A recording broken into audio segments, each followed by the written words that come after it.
18장. 네더필드에 도착한 엘리자베스는 거실로 들어가 붉은 제복을 입은 장교들 무리에서 위컴씨를 찾지 못할 때까지 그가 참석하지 않을지도 모른다고는 전혀 의심하지 않았다. 그와 나눈 대화를 떠올린다면 당연히 그런 기미를 느꼈을 텐데 여전히 그를 만날 거라고 확신하고 있었던 것이다. 그녀는 여느 때보다 더 신경 써서 옷을 차려입었고 최고로 상기된 기분으로 하룻밤에 얼마든지 해낼 수 있는 일이라 생각하며 그의 마음에 미진하게 남아있는 모든 감정을 정복할 각오를 했던 것이다. 하지만 다음 순간 다시 씨의 비유를 맞추려고 장교들에게 보낸 빅리 집안의 초대 인사 목록에서 위컴이 고의로 누락되었을지도 모른다는 끔찍한 의심이 떠올랐다. 꼭 그런 게 아니더라도 그가 오지 않았다는 사실은 친구인 데니 씨를 통해 알 수 있었다.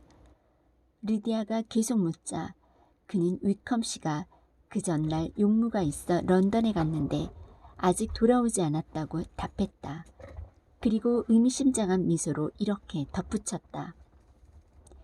여기 있는 어떤 신사분을 피하고 싶은 게 아니었다면 용무를 핑계로 그렇게 가버리지는 않았을 겁니다.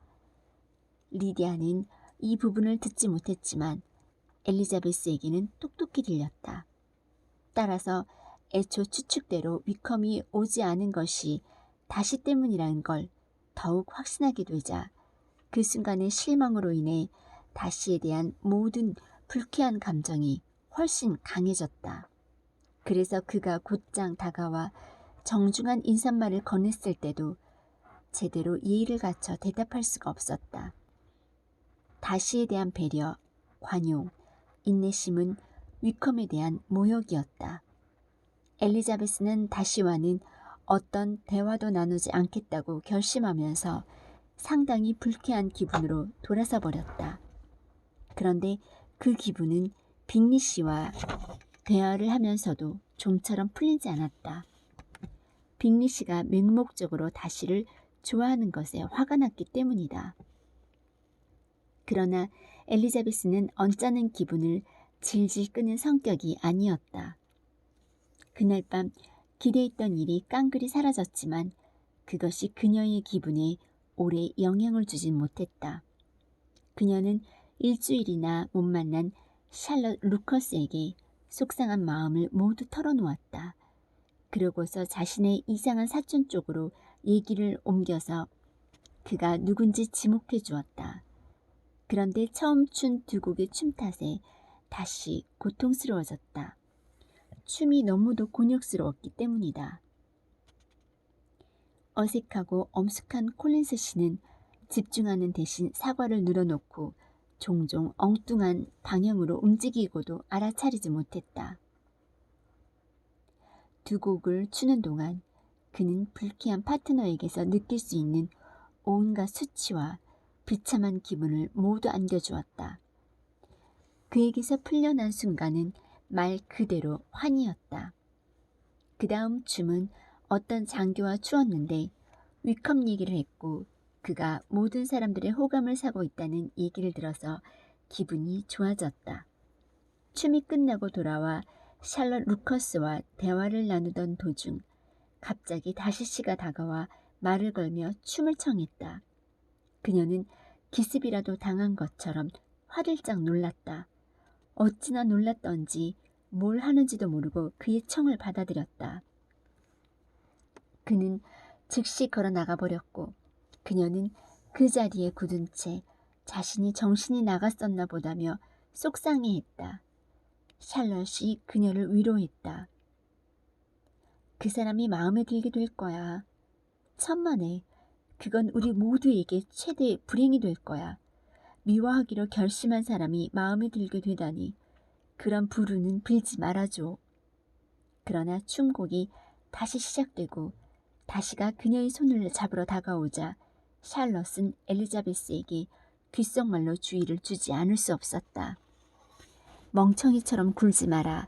위컴에 대한 호감 때문에 그보다 10배나 더 신분이 높은 남성의 눈에 불쾌하게 보이는 행동을 해서는 안 된다고 말이다. 엘리자베스는 대답도 하지 않고 춤추러 들어갔는데 다시 씨를 파트너로 하여 마주보고 서면서 갖게 된 위험에 놀라지 않을 수 없었다. 자신을 바라보는 이웃 사람들의 표정에서도 똑같은 놀라움을 읽을 수 있었다.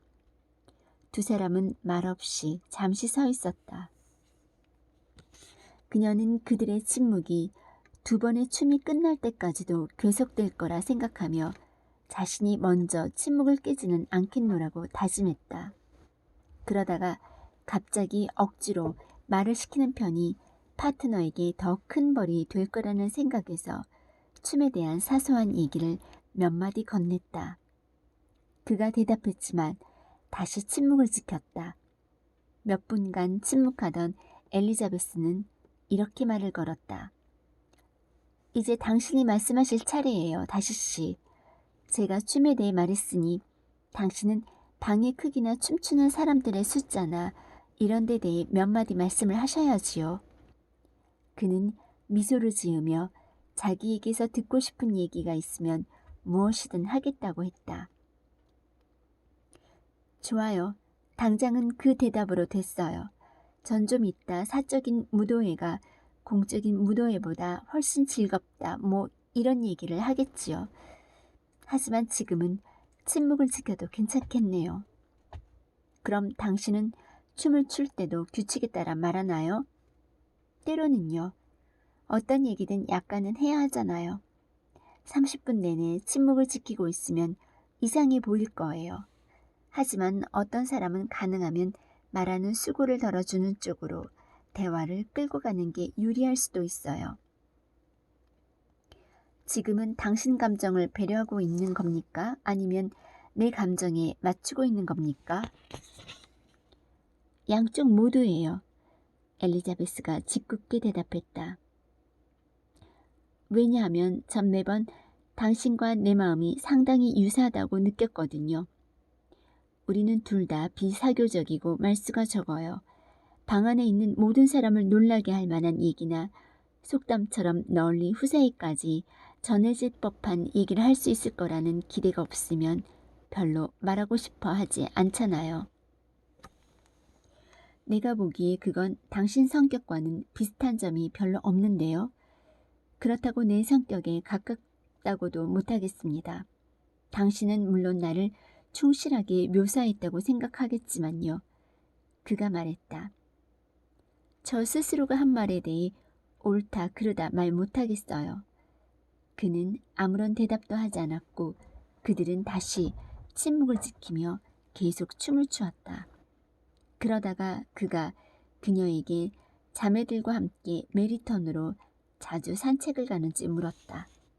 그녀는 그렇다고 대답하고는 유혹을 물리칠 수가 없어 이렇게 덧붙였다. 지난번에 메리턴에서 당신을 만났을 때 막 새로운 분을 소개받고 있었습니다. 그 말의 효과는 즉시 나타났다. 더 깊은 오만의 그림자가 그의 얼굴에 쫙 퍼졌다.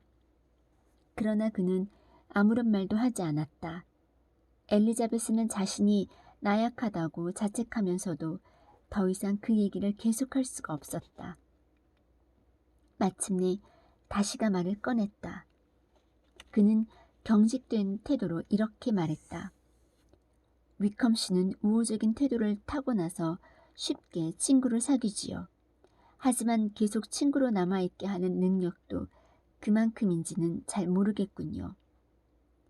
그는 운이 나빠 당신의 우정을 잃었지요. 그래서 평생 고통받게 될지도 몰라요. 엘리자베스가 힘주어 답했다. 다시는 아무런 대답도 하지 않았다. 무척 화제를 바꾸고 싶어하는 모습이었다. 그 순간 윌리엄 루커스 경이 이들을 지나 건너편으로 가느라 가까이 다가왔다. 그러나 다시 씨를 보더니 멈춰서서 최상의 예의를 갖춰 인사를 하며 그의 춤과 파트너에 대해 찬사를 보냈다. 다시 씨 정말 너무도 만족스럽습니다. 이런 훌륭한 춤은 자주 볼 수 없어요. 다시 씨는 인류인 게 분명합니다. 하지만 경의 아름다운 파트너도 당신을 불명예스럽게 하지 않았다는 사실을 말씀드리고 싶습니다. 그리고 이런 기쁨이 자주 반복되었으면 합니다. 일라이자 양, 그녀의 언니와 빅리 쪽을 바라보면서 특히 어떤 바람직한 일이 일어나려 할 때는 더욱 말이지요. 그렇게 되면 얼마나 경사스러울까요? 다시 씨에게 간청하는 바입니다. 하지만 더 이상 방해하지 않겠어요. 저 젊은 아가씨와 매혹적인 대화를 하시는데 방해가 되는 일은 달갑지 않으실 테니까요. 아가씨의 빛나는 눈동자 역시 나를 나무라고 있군요. 다시는 윌리엄 경이 하는 말의 뒷부분은 제대로 듣지 않았지만 자기 친구에 대한 언급은 그에게 강한 인상을 남긴 것 같았다. 그의 시선이 무척 심각한 표정으로 춤을 추고 있는 빅리와 제인 쪽을 향하고 있었다. 그러나 그는 이내 정신을 차리고 파트너에게 돌아서서 이렇게 말했다. 윌리엄 경이 말을 걸어서 우리가 무슨 대화를 하고 있었는지 잊었습니다. 무슨 대화를 하고 있었던 건 아니에요. 윌리엄 경이 말을 건 사람들 중에 우리보다 더 서로 할 말이 없는 사람들도 없을걸요. 우리는 벌써 두세 가지 화제를 꺼내봤지만 성공하지 못했고요. 다음에 무슨 얘기를 꺼내야 할지도 모르겠어요. 책에 대해서 어떻게 생각하십니까? 그가 미소 지으며 말했다. 책이요? 아니요. 우리는 절대로 같은 책을 읽지도 않을 것이고 같은 감정을 느끼지도 못할 거예요. 그렇게 생각하시다니 서운합니다. 하지만 그게 사실이라면 최소한 화제가 부족하지는 않겠군요. 서로 다른 의견을 비교해 볼 수는 있을 테니까요. 아니요. 무도회장에서 책 얘기를 할 수는 없습니다. 제 머릿속은 늘 다른 걸로 가득 차 있어요. 무도회에선 늘 현재 일어나고 있는 일에 몰두하는가 보지요. 그가 미덥지 않은 표정으로 말했다. 네, 그래요. 그녀는 그 문제에서 마음이 멀어져 있었기 때문에 무슨 말을 하는지도 모르면서 대답했다. 그러다 갑자기 정신을 차리며 큰 소리로 말했다. 당신이 하신 말씀을 기억하고 있어요. 다시 씨. 당신은 좀처럼 용서하지를 못한다. 한 번 화가 나면 달랠 길이 없다고 말씀하셨죠. 당신은 화내지 않으려고 조심하시겠지요? 조심하고 있습니다. 그가 단호한 목소리로 말했다. 그리고 결코 편견에 눈이 머는 일도 없겠지요? 그래야겠지요. 자신의 의견을 절대 바꾸려고 하지 않는 사람들은 특히 아예 처음에 올바르게 판단하도록 확실히 해둘 의무가 있겠어요. 질문의 요지가 무엇인지 물어도 되겠습니까? 단지 당신의 성격을 설명해 보려는 것뿐이에요. 그녀는 심각한 기색을 떨쳐버리려고 노력하며 말했다. 당신의 성격을 파악해 보려는 거예요. 성공하셨나요? 그녀는 머리를 흔들었다. 전혀 진척이 없어요. 당신에 대해 너무도 다른 이야기들을 들어서 굉장히 혼란스럽습니다. 나에 대해서 상당히 여러 가지 소문이 있다는 얘기는 쉽게 믿어지는군요. 그가 심각하게 말했다. 베넷 양, 지금은 서로에게 별 도움이 되지 않을 것 같으니 내 성격을 그려보지 않았으면 합니다. 하지만 지금 당신을 그려보지 않으면 다시는 그럴 기회가 없을 것 같은데요. 그렇다면 당신이 좋아하는 일을 막지 않겠습니다. 그가 차갑게 말했다. 그녀는 더 이상 아무 말도 하지 않았다. 그들은 다른 춤을 한 곡 더 추고 서로 불만을 아는 채 말없이 헤어졌다. 그러나 불만스러운 정도는 서로 달랐다. 다시의 가슴에는 그녀를 향한 제법 강렬한 감정이 있어서 그는 그녀를 이내 용서하고 분노를 다른 사람에게로 보냈던 것이다. 그들이 헤어지자마자 빅리 양이 엘리자베스 쪽으로 다가와 예의를 차렸지만 경멸 어린 표정으로 이렇게 말을 걸었다. 일라이자 양, 듣지 않니 조지 위컴을 상당히 마음에 들어 한다면서요? 당신 여동생들이 내게 그 사람 얘기를 하더군요. 질문을 수없이 하면서 말이에요. 그 젊은이가 당신들에게 전한 여러 얘기 가운데 자신이 돌아가신 다시 씨의 집사였던 위컴의 아들이라는 얘기를 깜빡 잊고 안 한 모양이더군요. 하지만 당신의 친구로서 그 모든 주장을 절대적으로 믿지는 말라고 충고해주고 싶어요. 다시 씨가 그를 괴롭혔다는 얘기는 완전히 거짓이에요. 정반대로 다시 씨는 그자에게 늘 매우 친절했어요. 조지 위컴이 다시 씨를 무척 파렴치한 태도로 대했어도 말입니다. 자세한 얘기는 잘 모르지만 난 다시 씨에겐 비난받을 일이 전혀 없다는 것, 그리고 그가 조지 위컴이라는 이름이 거론되는 것을 견디기 힘들어한다는 것은 잘 알고 있어요. 그리고 오빠가 장교들에게 보내는 초대장에서 그의 이름을 배제할 수는 없었지만 그가 스스로 사라져 준 것에 대해 굉장히 기뻐했다는 것도 잘 알고 있지요. 그자가 이 동네로 온다는 것 자체가 무척 뻔뻔스러운 일이에요. 어떻게 감히 그럴 수가 있는지 궁금하군요. 일라이자 양, 당신이 아끼는 사람의 비행이 이렇게 드러나게 되어 참으로 안 됐어요. 하지만 그의 혈통을 생각하면 뭘 더 기대할 수 있겠어요. 당신 설명에 의하면 비행이 혈통에서 나온다는 얘기 같군요. 듣고 보니 당신은 오로지 그가 다시 씨의 집사의 아들이라는 사실만 비난하고 있군요. 그리고 분명히 말씀드리는데 그 사실은 본인이 이미 알려주었어요. 미안하군요. 빅리 양이 냉수와 함께 돌아서면서 대답했다. 간섭해서 미안한데 모두 선의에서 나온 거예요. 건방진 것.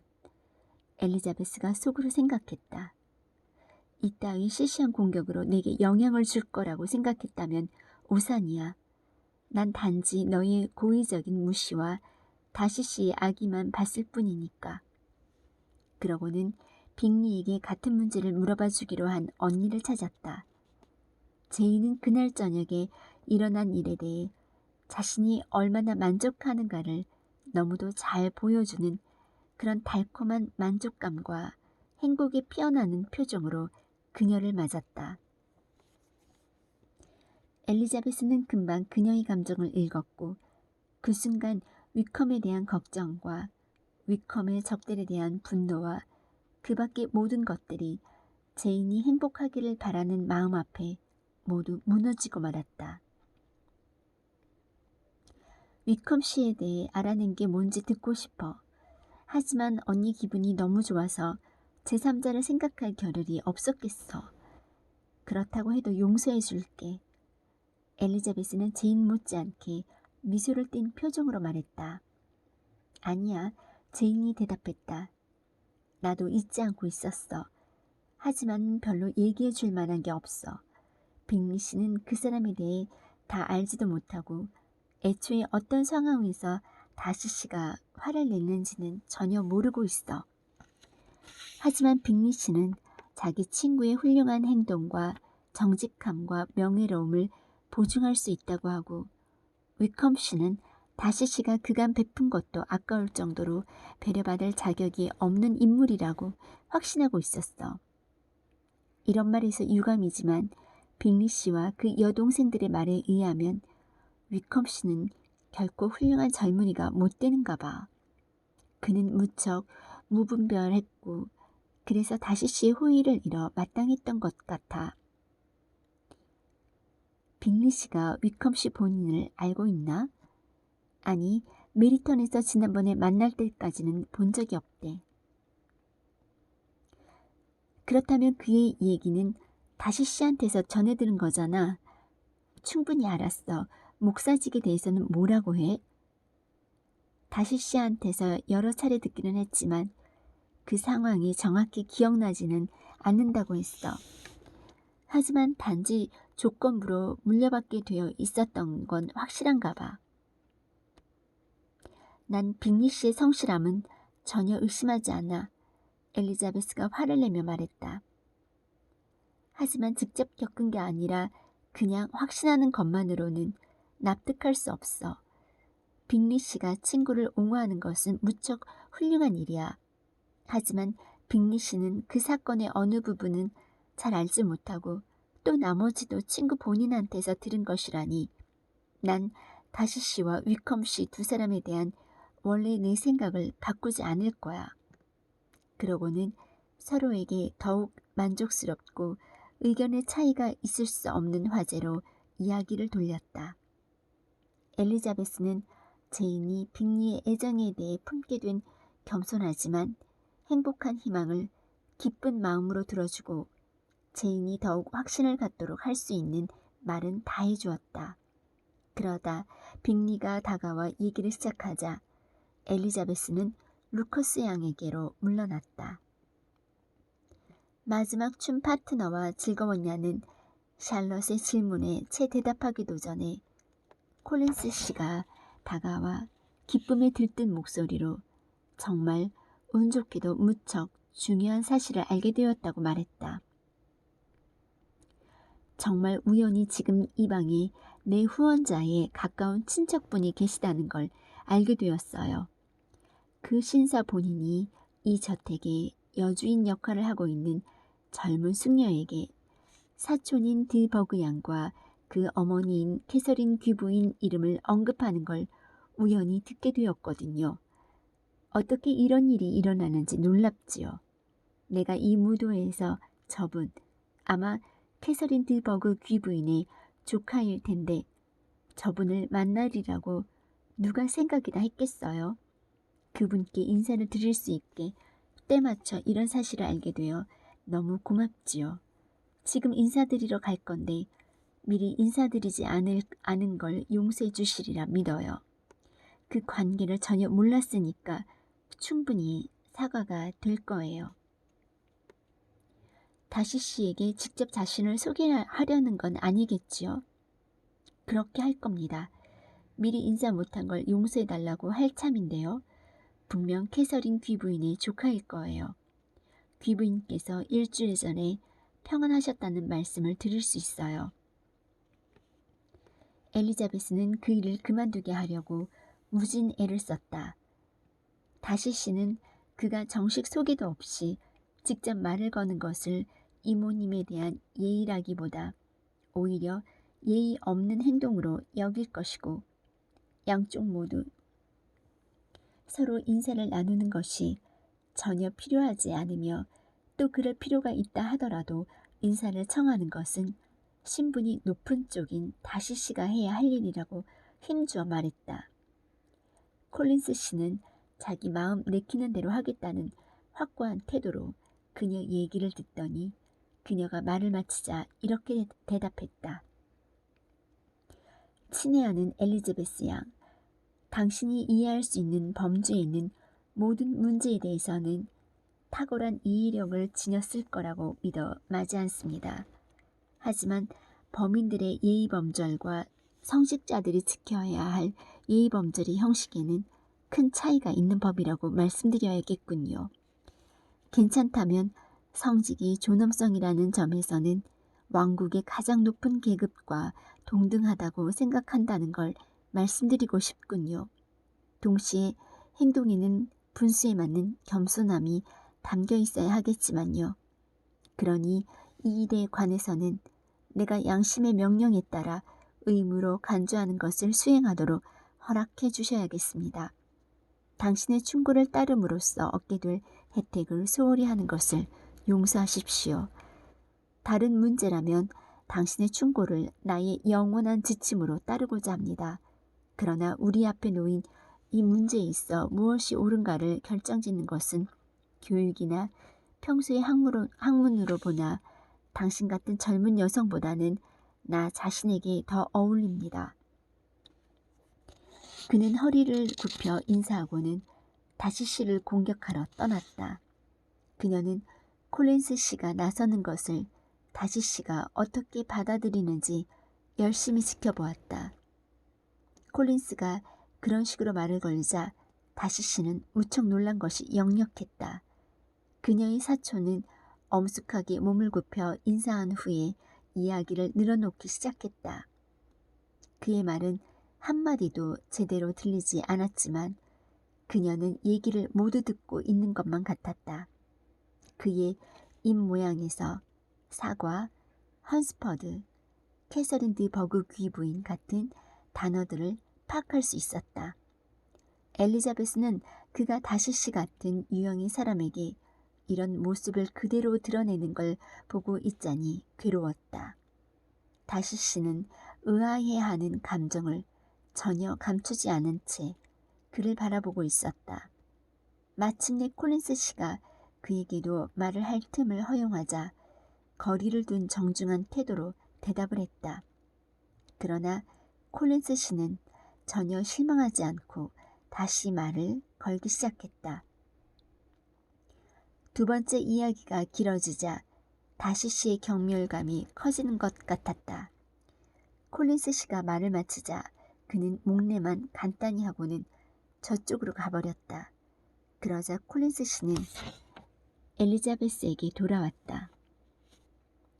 다시 씨가 나를 받지 않는 방식에 불만스러워할 여지가 없더군요. 인사를 한 데 대해 무척 기뻐하는 것처럼 보였습니다. 그는 무척 정중하게 답변도 해주고 캐서린 귀부인은 사람을 볼 줄 아시니 그만한 자격이 있는 사람을 성직에 임명했을 거라고 확신한다는 찬사까지 보내더군요. 그렇게 생각해주니 정말 멋진 일입니다. 대체로 그분이 무척 마음에 듭니다.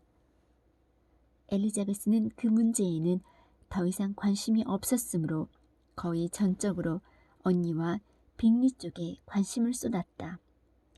엘리자베스는 자신의 눈으로 직접 살핀 결과 즐거운 생각을 연이어 하게 되어 제인만큼이나 행복했다. 그녀는 제인이 진정한 애정으로 맺어진 결혼이 가져올 수 있는 모든 행복을 누리며 바로 그 집에 정착하는 모습을 상상해 보았다. 그리고 그런 상황이라면 빅리의 두 자매를 좋아하고자 노력할 수도 있을 것 같았다. 엘리자베스는 자기 어머니의 생각도 같은 방향으로 쏠리고 있음을 분명히 알 수 있었다. 그래서 어머니가 지나치게 많은 얘기를 하는 걸 듣게 될까봐 어머니 곁으로 다가가지 않으려고 했다. 따라서 식사를 하기 위해 식탁에 앉았을 때 한 사람을 사이에 두고 양쪽에 앉게 되자 왜 이렇게 되는 일이 없나 싶었다. 그리고 사이에 앉은 바로 그 한 사람 루커스 부인에게 어머니가 마음껏 터놓고 그것도 오로지 제인이 곧 빅리 씨와 결혼할 것 같다는 얘기만 하는 것을 보고 무척 초조했다. 그것은 베넷 부인에게 생기를 불어넣어주는 화제거리인지라 결혼의 장점을 늘어놓으면서 전혀 피곤한 줄을 모르는 것 같았다. 그가 매력적인 젊은이라는 것, 무척 부재라는 것, 그리고 자기들한테서 겨우 5km도 떨어져 있지 않은 곳에 산다는 것이 그녀에게 만족스러운 첫 번째 이유였다. 그리고 두 자매가 제인을 좋아하는 데다 자기만큼이나 이 결혼을 간절히 원하고 있는 게 확실하니 너무도 안심이 된다는 것이었다. 게다가 제인이 결혼을 잘하면 동생들도 부유한 남성들을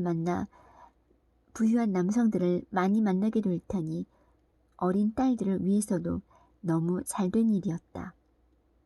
마지막으로 언니가 결혼을 안 한 동생들을 맡아주면 자신이 그 나이에 원치도 않는 모임에 나다닐 필요가 없게 되니 무척 기쁘다는 것이었다. 베넷 부인은 그렇게 말하는 게 관례라서 그런 상황이 되는 걸 기쁜 일이라고 말하고 있었다. 그러나 그 나이에 집에 있지 않고 돌아다니는 걸 베넷 부인보다 더 좋아할 사람은 없었다. 베넷 부인은 분명히 그리고 승리감에 차서 그럴 가능성이 별로 없겠지만 루커스 부인도 자기처럼 운이 좋기를 바란다며 얘기를 끝맺었다.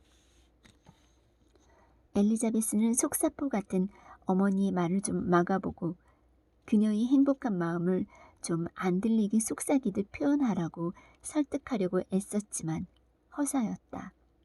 왜냐하면 정말 뭐라 말할 수 없을 정도로 괴롭게도 맞은편에 앉은 다시 씨가 어머니 얘기를 대부분 다 듣고 있다는 걸 알 수 있었기 때문이다. 어머니는 무슨 말도 안 되는 얘기냐며 그녀를 꾸짖었을 뿐이다. 아니 다시 씨가 나와 무슨 상관이냐? 그 사람이 무서워 말도 못하니? 그 사람이 싫어할까봐 아무 말도 못할 정도로 특별한 예의를 갖춰줄 이유 없다. 제발이지 어머니 목소리 좀 낮추세요. 다시 씨를 화나게 해서 좋을 게 뭐 있어요. 그렇게 하면 그의 친구에게 별로 잘 보이지 못할 텐데요. 하지만 무슨 말을 해도 베넷 부인은 꿋꿋했다. 그녀는 여전히 똑똑히 잘 들리는 목소리로 자신의 결혼에 대한 생각을 늘어놓았다.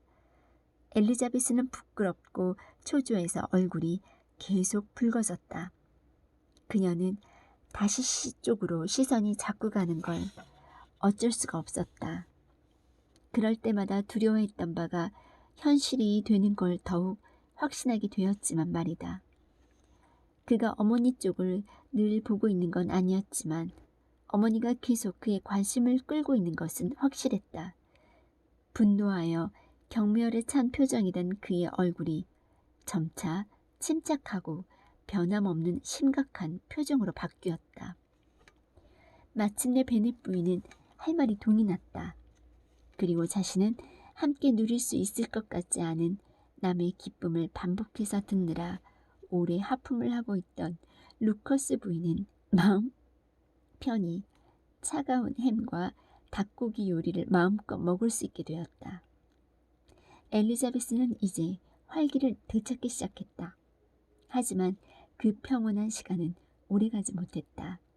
왜냐하면 식사가 끝나고 노래 얘기가 나왔는데 창피하게도 사람들이 정하지도 않았는데 메리가 나서서 좌중을 즐겁게 할 준비를 하고 있었던 것이다.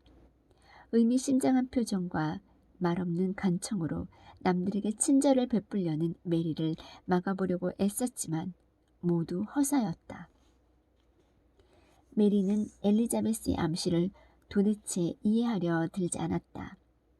자신의 솜씨를 내보일 그런 기회가 온 것이 기뻤다. 그녀는 놀이를 시작했다.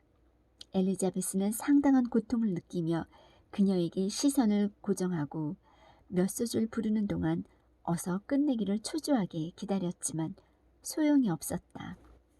메리는 테이블에 앉은 사람들이 인사말을 하자 계속 해달라는 말로 알아듣고 30초 정도 중단했다가 다른 노래를 시작했던 것이다. 메리의 노래 실력은 결코 그렇게 공개할 만한 것이 못 되었다. 목소리도 약하고 태도는 가식적이었다. 엘리자베스는 괴로웠다.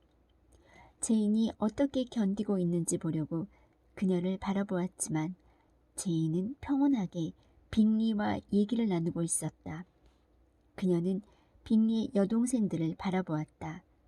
그들은 서로 조롱하는 신호를 보내고 있었다. 그녀는 다시를 바라보았다. 그는 여전히 속마음을 알 수 없는 심각한 표정을 짓고 있었다. 그녀는 메리가 저녁 내내 노래할까봐 걱정이 되어 어떻게 좀 막아보라고 간청하기 위해 아버지를 바라보았다. 그는 엘리자베스의 암시를 파악하고는 메리가 두 번째 노래를 끝내자 큰 소리로 말했다. 얘야, 굉장히 잘 불렀다. 우리 모두를 충분히 오랫동안 즐겁게 해주었어. 이제 다른 젊은 여성들이 솜씨를 보일 시간을 갖도록 해주자. 메리는 못 들은 척했지만 다소 당황스러워했다. 엘리자베스는 그러는 메리도 안쓰럽고 아버지가 그런 말씀한 것도 안쓰러워서 괜한 걱정을 한 것은 아닌가 하는 생각이 들었다. 이제 다른 사람들에게 노래를 하라는 청이 오가고 있었다. 제가 노래를 잘 부르는 행운을 타고나서 한 곡 불러 여기 모인 사람들을 기쁘게 해드렸다면 정말 즐거웠을 텐데요.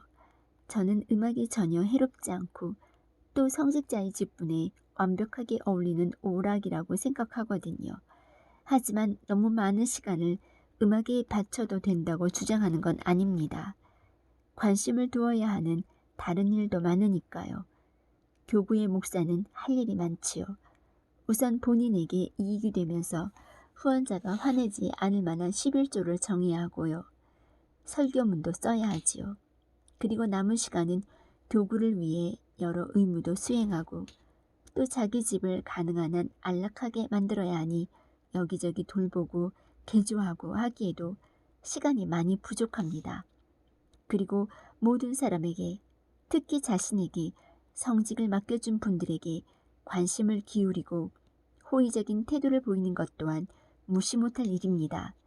그 의무를 외면하면 안 되지요. 또한 그 집안과 관련된 사람이면 누구에게든 존경심을 보일 기회를 놓치는 사람도 좋게 생각할 수가 없지요. 콜린스 씨가 다시 씨에게 절을 하면서 말했다. 그런데 그 말을 할 때 그의 목소리는 방 전체에 반 정도에 울려 퍼질 정도로 컸다. 많은 사람들이 뭔가에서 쳐다보았다. 또 많은 사람들이 미소를 지었다. 그런데 베넷 씨보다 더 재미있어 하는 사람은 없는 것 같았다. 그 와중에 그의 아내는 진지하게 콜린스 씨에게 말을 아주 현명하게 잘했다고 칭찬하면서 반쯤 속삭이듯이 루커스 부인에게 그가 무척 똑똑하고 훌륭한 젊은이라고 말하고 있었다. 엘리자베스가 보기에 가족들은 그날 밤 가능하면 자기네 망신스러운 면을 최대한 드러내자고 약속이라도 한 것 같았다.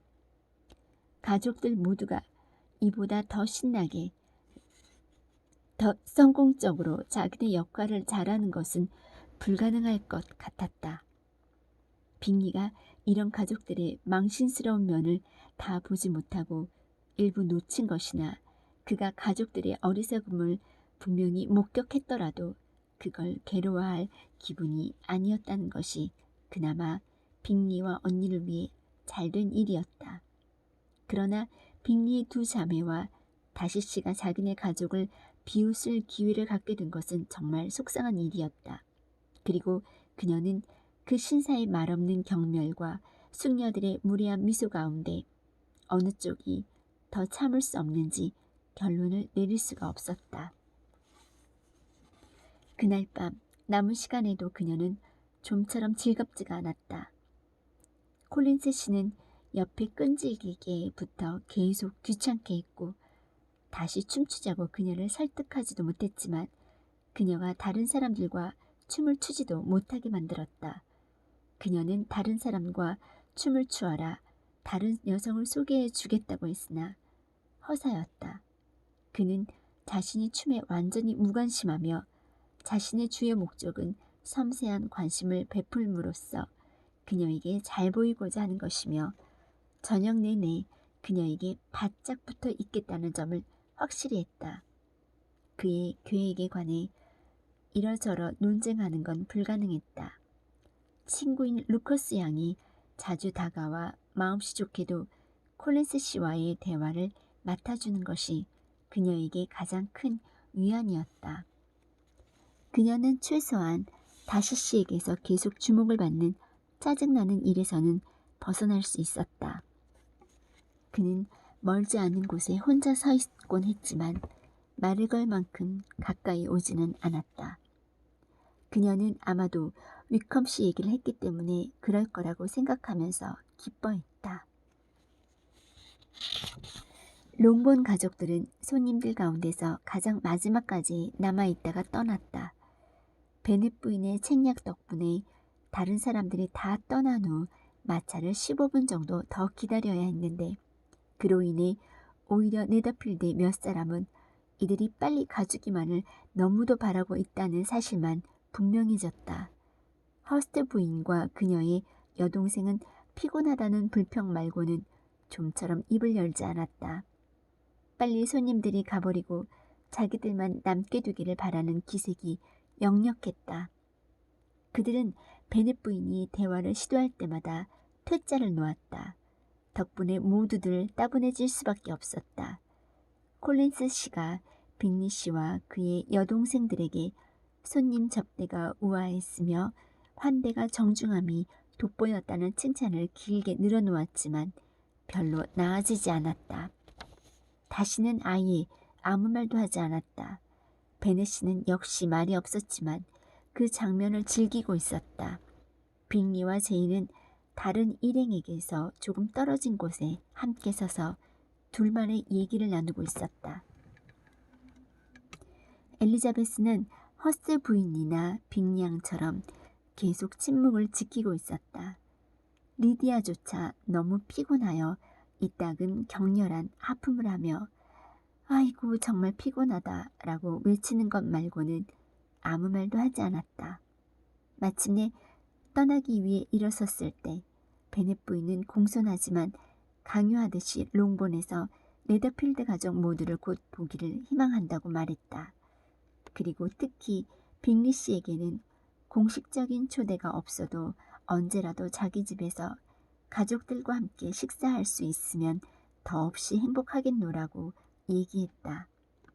빅리는 감사하다며 기뻐했고 그 다음날 런던에 잠시 가야 하는데 돌아오면 가능한 한 빠른 기회에 방문하겠다고 기꺼이 약속했다. 베넷 부인은 대만족이었다. 그녀는 결혼에 필요한 지참금, 새 마차, 결혼 예복 준비를 감안해서 석 달이나 넉 달 안에 자기 딸이 네더필드에 정착하는 걸 틀림없이 보게 되리라고 기쁜 마음으로 확신하며 떠났다. 콜린스 씨에게 다른 딸을 시집 보낼 일도 거의 똑같이 확신했는데 제인만큼은 아니지만 그래도 만족스러웠다. 베넷 부인에게는 엘리자베스가 5딸 중 가장 덜 예쁜 딸이었다. 그만한 신랑감이나 혼담이라면 엘리자베스에게는 상당히 훌륭한 것이었다. 하지만 빅리 씨나 네더필드에 비하면 그 가치는 빛을 잃었다.